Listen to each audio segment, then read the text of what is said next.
Good morning, dear students, and welcome back to another enriching session on English literature. Today, we continue our poetic journey with William Wordsworth's timeless poem Line Composed a Few Miles Above Tinton Abbey. In our previous class, we explored the first half of this reflective and deeply personal piece, which discovers how Wordsworth blends memory, nature, and spiritual insight. So, now in this session, we shall complete the remaining lines of the poem, uncovering the emotional depth and philosophical maturity that marks this as a masterpiece of romantic poetry. So, let's dive in with fresh minds and open hearts as we explore the rest of the Wordsworth lyrical meditation. A poem that speaks to all of us who have ever found comfort, wisdom, and meaning in the silent presence of nature. So grab your pens, open your text, and let the world of Wordsworth come alive once again. Well, like a roe, I bounded over the mountains by the sides of the deep rivers and the lonely streams. So Wordsworth recalls his youthful energy when he used to move through nature as a freely and widely as a roe deer. So it's a swift and roe एक deer होता है. It's a roe deer, which is a swift and delicate animal, and he moved with passion and instinct, with not with the reason. So this invokes the romantic ideal of childhood as a time of instinctive unity with nature. But here Wordsworth begins to reflect on how he has changed now. Wherever nature led, more like a man, flying for something that he dreads than one who sought the things he loved. So, in hindsight, Wordsworth sees that he may not have loved nature consciously, but was perhaps running away from something. Flying, it means running from something internal, his emotions or the chaos of society. So, his connection with nature back then was emotional but unexamined, right? So, the idea introduces romantic theme of self-awareness and emotional growth. For nature, then, the coarsest pleasure, the coarser pleasures of my boyish days, and yet, and their glad animal moments all gone by. So, Wordsworth says, physical and playful pleasures, the coarser pleasures, physical and playful pleasures of the childhood had faded. इसने बोला ना pleasures of my boyish days means it means playful pleasures of his childhood that had faded by the stage, but the nature still remained everything to him in a deeper sense, right? So the coarser pleasure refers to the bodily delight, running, playing, jumping, but now it replaced by more reflective experiences, right? To me was all in all. I can't paint. What then I was. So the nature was his entire world. ना to me was all in all. इसका मतलब है कि nature उसका सब कुछ है. The entire world. The nature was his entire world, his guide, his teacher. But now as an adult, अब वो बड़ा हो गया है, he can't fully describe what he was like back then. The emotion was too powerful and too instinctive.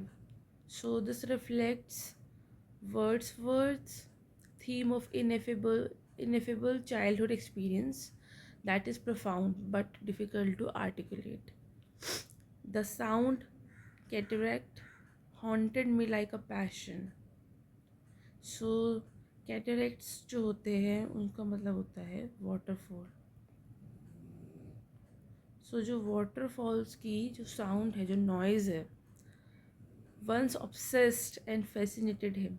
कभी ऐसा होता था कि जो इसकी साउंड है वाटरफॉल्स की, उसको हॉन्ट करती थी लाइक अ पैशन, मतलब उसको ऑब्सेस्ड करती थी काफ़ी ज़्यादा.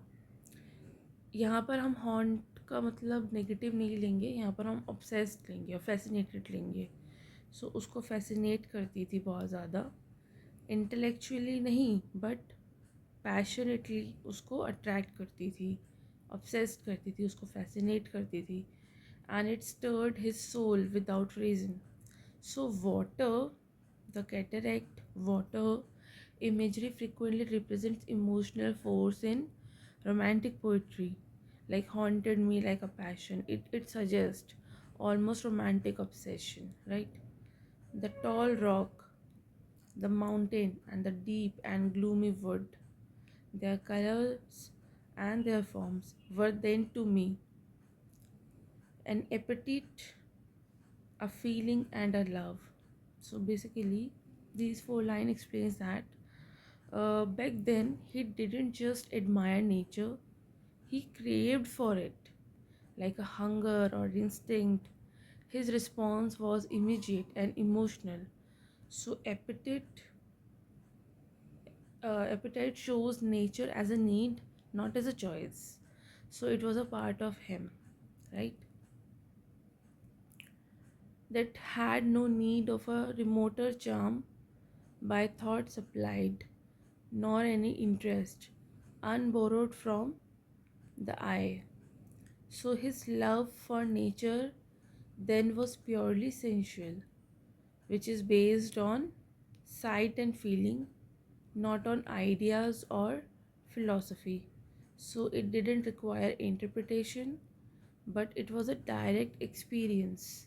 So this contrasts with the more intellectual and spiritual love he now feels. The time is past, and all its aching joys are now no more, and all its dizzy raptures. So he acknowledges that his youthful rapture, that overpowering joy he felt from nature, is gone. He refers to those intense joys as both aching, that is emotional, and maturing. Sorry, emotional and powerful. And जो aching है इसका मतलब यहाँ पर है aching joys which are emotional and powerful. And dizzy का मतलब हो गया overwhelming. So this moment of loss and maturity is central to the poem. He mourns the past but doesn't despair. मतलब वो पास्ट के लिए मॉर्न तो कर रहा है कि भाई वो पास्ट जो उसको बीत गया, लेकिन अभी भी वो होपलेस नहीं है, अभी भी उसको होप है. Not for this faint eye, nor mourn, nor murmurs. Other gifts have followed. So Wordsworth reassures us he is not depressed. वो कह रहा है कि मैं ना ही मैं फेंट हूँ, मतलब मैं ना मैं मौन कर रहा हूँ, ना मैं मर्मर कर रहा हूँ. मतलब वो हमें रीअश्योर कर रहा है कि वो डिप्रेस नहीं है, कि उसका यूथफुल एस्टेसिक हो गया है उससे. इंस्टेड मतलब दुख करने की जगह he has received other gifts. He has received new and deeper gifts in its place. So romanticism often balances emotion with acceptance and reflection. So this is a mature romantic voice, right? For such loss, I would believe abundant recompense. So he believes that उसका ये belief है, he believes that wisdom and depth now he has gained is a worthy compensation. मतलब एक compensation मिला है ना उसको, कि उसको उसने अपना यूथफुल जो एस्टेसी थी वो खो दी, उसने नेचर से जो उसकी ऑब्सेस्डनेस थी वो खो दी, बट बदले में उसने वर्दी कंपनसेशन पाया है. और वो कंपनसेशन क्या है? his intense feeling for the youth. So, this is a romantic belief in emotional evolution. What is lost in intensity is regained in understanding. For I have learned to look on nature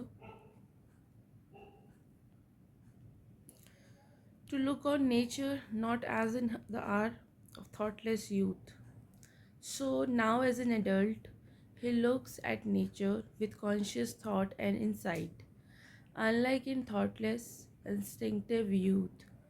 So, romantic maturity means engaging with nature both emotionally and intellectually, but hearing oftentimes the still sad music of humanity, nor harsh nor grating, though of ample power to chasten and subdue.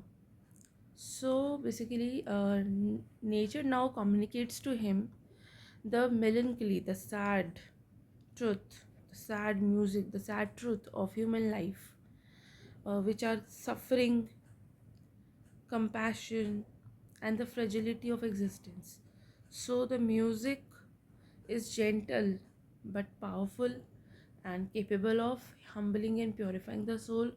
So, um still, the still sad music of humanity is the one of the most famous lines. ये बहुत famous line है, the still sad music of humanity. आप अपने answer writing में भी इसको use कर सकते हो, इसको याद कर लीजिए, इतना टफ नहीं रहेगा. So it signifies, this is very important line, and this signifies empathy, morality, awareness, and emotional depth, right? And I have faith, a presence that disturbs me with the joy of elevated thoughts. So basically, he sometimes feels a mysterious presence in nature, something divine or spiritual that awakens noble, elevated feelings in him. So, this aligns with Wordsworth's pantheism, the belief that the God or spirit is present in nature, right? A sense sublime of something far more deeply interfused, whose dwelling is the light of setting suns. So the presence is not separate for nature but interwoven into everything that is deeply interfused. So it lives in the beauty of sunsets and by implication in all natural phenomena. So this introduces the ideas that the divine and sublime is not distant but present in world around us.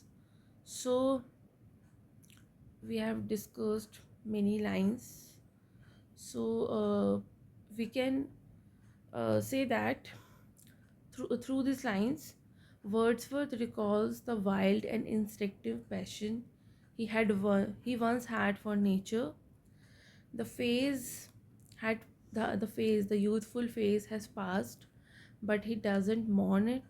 Instead, he celebrates the new, deeper understanding he has gained. Now he sees nature as a source of moral guidance, spiritual insight, and emotional strength. He senses in nature a divine presence, one that brings peace, clarity, and elevated thoughts, right?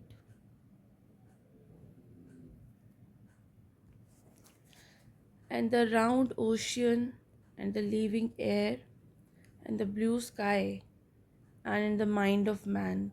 So, Wordsworth describes a divine or spiritual presence that pervades not only the natural world, which are the oceans, air, sky, blue sky. So these are the natural world. So the words were described here, a divine or spiritual presence that pervades not only the natural world, which are ocean, air, and blue sky, but also the mind the mind of a man, and soul of human beings. So this sets up a pantheistic view where nature and spirit are one, and a motion and a spirit that impels all thinking things, all objects of all thoughts, and rolls through all things. So the motion and the spirit, this one, is an omnipresent life force that unites everything, living beings and even inanimate objects. So, this is closely aligned with romantic beliefs that God is not outside but within the universe. तो एक idea है कि God बाहर नहीं है, वो universe में है, वो एयर में है, ओशन में है, ब्लू स्काई में है, इंसान के माइंड में है, उसके हार्ट में है, उसके इमोशन में है, उसके स्पिरिट में है. So this is closely aligned with romantic beliefs, right? Therefore, therefore am I still a lover of the meadows and the woods and mountains. So, because of this understanding of nature as spiritual, Wordsworth continues to love nature deeply. और वो claim भी कर रहा है कि I am still a lover of grasslands, fields, woods and mountains, right?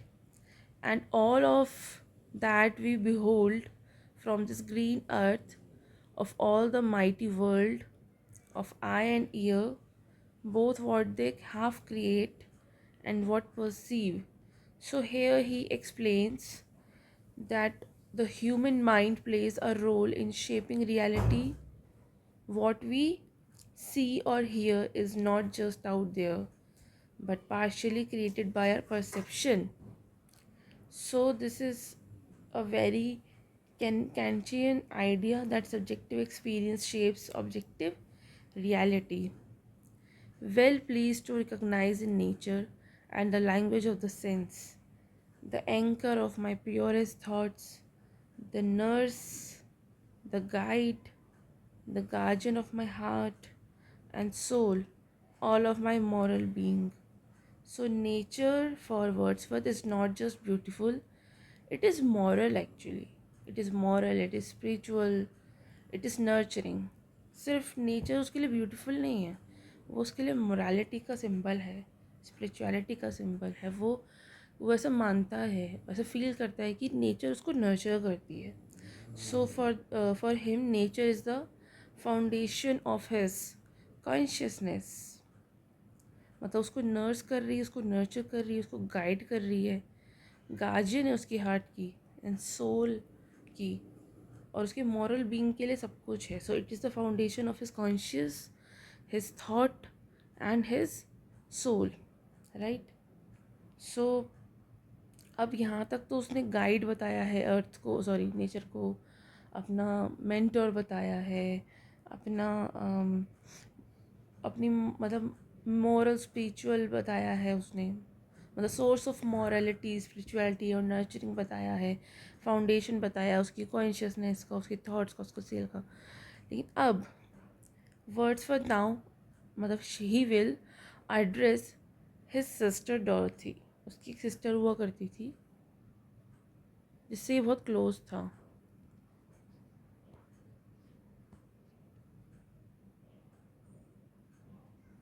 अब उसकी बात होगी यहाँ पे. So now perchance if I were not thus taught, should I the more suffer my genius spirits to decay? So he says that if he had not been taught by nature, इसको नहीं सिखाती अगर nature, so he might have lost his cheerfulness or mental strength. तो वो सफ़र करता ना अपने genius spirits है. Genius spirits are the cheerfulness and mental strength. For though thou art with me here upon the banks of this fair river, thou my dearest friend. So he turns to his he turns lovingly to his sister Dorothy, who is with him, and she is not just family, she is the closest emotional and spiritual companion to him. तो अब वो उसको address कर रहा है, thou my dearest friend. वो dearest friend इसकी बहन ही है जो उसके साथ रह रही थी. So he turns to lovingly to his sister who is with him. She is not just a family for him, but she is the closest emotional and spiritual companion to him. My dear, dear friend, in thy voice I catch the language of my former heart. So through her sister, he can hear the echo of his younger self. Her her youthful, his sister's youthful spirit reminds him of his own past emotions. And read my former pleasures in the shooting lights of thy wild eyes. अब ये उसी की बात कर रहा है कि उसकी जो वाइल्ड आइज़ है, मतलब उसकी जो स्पार्कलिंग आइज़ हैं, that reminds him of the joy he once felt. उसके फॉर्मर प्लेजर, फॉर्मर मतलब जो अब पहले फील किए थे उसने, वो उसकी जो वाइल्ड आइज़ है, जो स्पार्कलिंग आइज़ है, उसको उसके फॉर्मर प्लेजर्स की याद दिलाता है. That is a beautiful image of memory and emotional reflection. Oh yet a little while may I behold in thee मतलब in you, that I was once, my dear, dear sister. So he hopes to see his younger self, which reflects in his sister for a while longer, for a little while longer, before time changes her to. वो कह रहा है कि मैं इसको देख कर ही अपना यूथ, अपना यंगर सेल्फ जिसमें मुझे रिफ्लेक्शन जिसका दिखता है, मैं उसको देख कर उसको फील कर रहा हूँ, अपने यूथफुलनेस को. और मैं थोड़ा सा और देख लेता हूँ इससे पहले कि उसके लिए भी चीज़ें बदल जाए. तो इसका मतलब उससे पहले कि वो भी थोड़ी सी ओल्ड हो जाए, उससे पहले पहले मैं ये उसको देख कर फील कर लेना चाहता हूँ. And this prayer I make knowing that nature never did betray the heart that loved her. So basically, he prays that she will continue to find comfort and truth in nature, and for nature never betrays those who genuinely love her. तो वो कह रहा है कि nature तो कभी उसको betray नहीं करेगी, ना उसको किया ना उसकी सिस्टर को करेगी, क्योंकि नेचर उन सबको कभी बिट्रे नहीं करती, हमेशा अपने पास रखती है, अपने से प्यार करती है जो उसको जेन्युइनली प्यार करते हैं नेचर को. It is her privilege through all the years of this our life to lead from joy to joy. So nature has the privilege and power to guide us from one moment of joy to the next, and it is helping us to navigate our life, right? For she can so inform the mind that is within us. So nature can shape and nurture the mind, not just please the senses. So impress with quietness and beauty, and so feed with lofty thoughts. So she instills in us calm, beauty, and elevated ideas, the joyful ideas, the lofty thoughts. And this is very essence of poetic and moral thinking, right? So that neither evil tongues, rash judgments, nor the sneers of selfish men, nor greetings where no kindness is. So these lines, um, nor all. So these lines refers to the harsh realities of human society, that is gossiping, injustice, मतलब evil tongues का मतलब हो गया gossip. जब हम gossip करते हैं तो हम बहुत गलत भी बोलते हैं किसी के बारे में. गॉसिप, रैश जजमेंट है harsh reality, injustice, sorry for the handwriting, ये इनजस्टिस लिखा है मैंने. And nor the sneers of selfish men, इसका मतलब है इनसिंसियरिटी.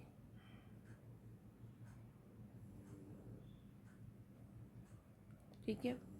सो ये जो लाइन्स है ये रेफर करिए harsh realities of human society, that is gossip, injustice and insincerity.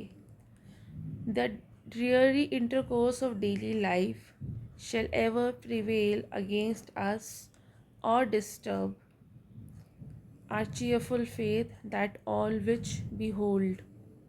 So none of these shall shake our faith in life's beauty and goodness. मतलब ये कुछ भी चीज़ है, चाहे वो गॉसिप हो, इनजस्टिस हो, इनसिंसियरिटी हो, कोई भी चीज़ हो, ये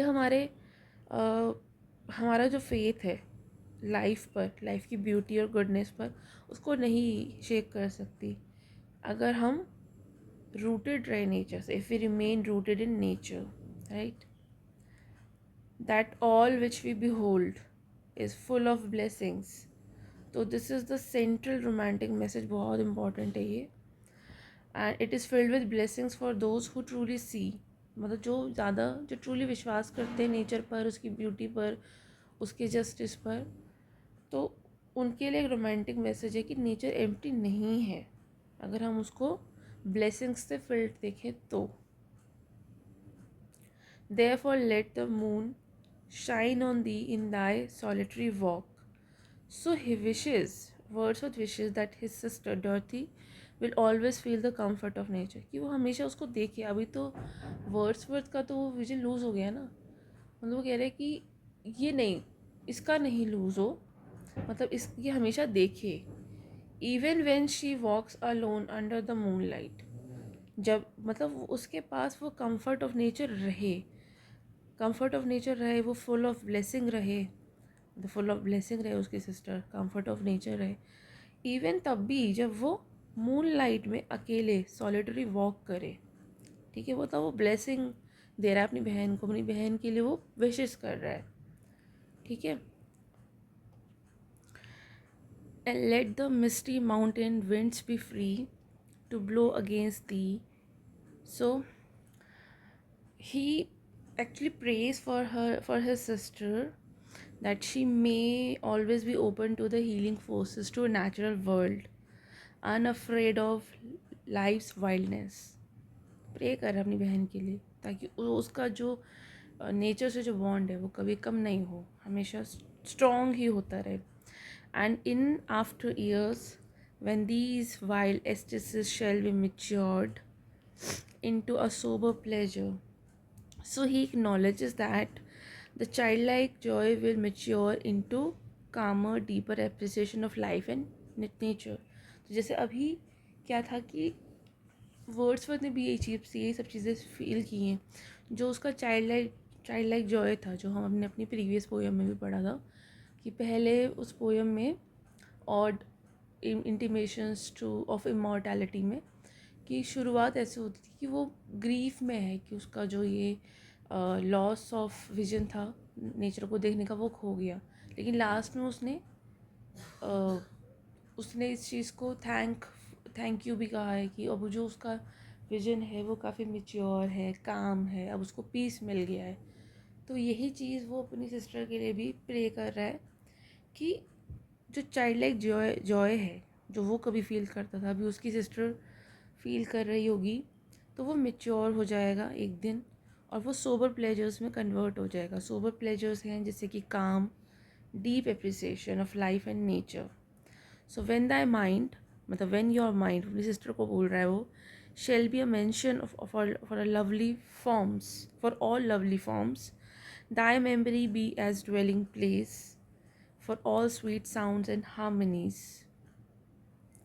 So he hopes that Dorothy's mind and memory will be filled with beauty and harmony. वो कह रहा है कि तुम्हारा जो माइंड है वो एक मेंशन यानी कि एक प्लेस बन जाएगा, it will be like a home for all lovely forms, मतलब जितनी भी प्यारी ब्यूटीफुल हार्मोनियस चीज़ें हैं वो बन जाएंगी, and that will be the best part of life. Oh, then, if solitude or fear or pain or grief should be thy portion. So he said, if ever his sister feels lonely, the solitude, or afraid, or the pain, अगर उसको कभी भी ऐसा feel होता है, pen होता है उसको, अफ्रेडनेस, फियर आता है उसके मन में, ग्रीफ आता है उसके मन में, अकेलापन आता है, then he wants her to find comfort in memories. तो वो मेमोरीज ही होंगी जो उसकी इस डर को, इस अकेलेपन को, इस पेन को, ग्रीफ को हील करेगा, कंफर्ट करेगा। मतलब वो चाहता है कि his sister will find comfort in her memories, with what healing thoughts of tender joy wilt thou remember me, and these my exhortations. So he hopes she will remember him, his brother, her brother, and his love. तो वो चाहता है कि वो उसकी बहन उसको याद करे, उसके प्यार को याद करे, and be comforted by these words, और उसके इन्हीं वर्ड्स से जो वो उसको कहता है उससे वो कंफर्ट हो जाए। When he is no longer around, जब वो यहाँ नहीं रहेगा, मतलब जब वो मर जाएगा, उसके बाद जब उसकी सिस्टर अकेली रह जाएगी, तब वो मेमोरीज़ में उसको याद करे और उसकी कही हुई बातों को याद करे, और अकेलापन, डर, पेन, ये सब ना फील करके अपनी मेमोरीज़ में कंफर्ट को ढूंढे। ठीक है। Nor perchance, if I should be where I no more can hear thy voice, nor catch from thy wild eyes these gleams of past existence. So even when he is dead and can't see her or hear her voice, but he hopes she will still remember him. मतलब ये इसकी एक hope है अपनी बहन से कि वो नहीं भी रहेगा तो उसकी यादों में वो रहेगा। ठीक है। Will thou then forget that on the banks of his delightful stream we stood together? So he prays that she will never forget this moment, their togetherness by the river. River से banks of reverse पर आकर वो उन दोनों brother sister के bond को याद करेगी जब वो नहीं रहेगा तब भी। And that I and that I so long a worshipper of nature, heater came unwearied wearied in that service. वो कह रहा है कि she should remember him, that he was always a devotee of nature. तो वो ये चीज़ याद रखेगी, करेगी, वो ऐसा होप करता है कि वर्ड्सवर्थ हमेशा डिवोटी रहा है नेचर का। वर्ड्सवर्थ को ना एक ये टाइटल भी दिया जाता है, डिवोटी ऑफ नेचर। आप अपने आंसर्स में लिख सकते हो, worshipper of nature, devotee of nature. ठीक है। And and came here once more after many years, और वो फिर आएगी still full of devotion, right. Rather says with warmer love, oh with far deeper zeal of holier love. So he wishes she will remember him not just fondly, but with deeper and sacred love. Nor will thou then forget that after many wanderings, many years of absence, so he reminds her of the long gap and the return, and that makes this moment even more special. These steep woods and lofty cliffs and this green pastoral landscape were to me more dear both for themselves and for thy sake. So finally, in the final lines of the poem, he says, this place is precious to him not only for the beauty but because she is here. मतलब ये जगह जो है ये वैसे भी बहुत beautiful है, इसलिए नहीं कि ये बहुत अपनी ब्यूटी के लिए बहुत ज़्यादा उसके लिए इम्पॉर्टेंट है, इसलिए भी कि उसकी बहन उसके साथ यहाँ रहती है, making the memory ever more meaningful, right. So यहाँ पर ये पोएम ख़त्म होती है। Throughout this poem we have seen that Wordsworth believes nature is the source of spiritual and moral strength. He passes this belief on his sister Dorothy, hoping she will cherish and be comforted by nature as he is. He expresses deep fraternal love and envisions a future where Dorothy remembers him and their shared moments, even if he is no more. So the poem ends with a powerful note on memory, nature, and enduring emotional bonds. So poem यहाँ ख़त्म हुई. uh, William Wordsworth, the poem Tintin Abbey, is a profound meditation on power of nature, memory, and personal growth. After returning to the bank of River Wye after 5 years, the poet reflects on how his relationship with nature has evolved. In his youth, he experienced raw joy and passion in nature, but now he finds in it a deep and spiritual presence that nurtures his mind and soul. Nature has become his philosopher, guide, and moral anchor. He also turns to his sister Dorothy, hoping she too will carry the wisdom and solace of nature throughout her life.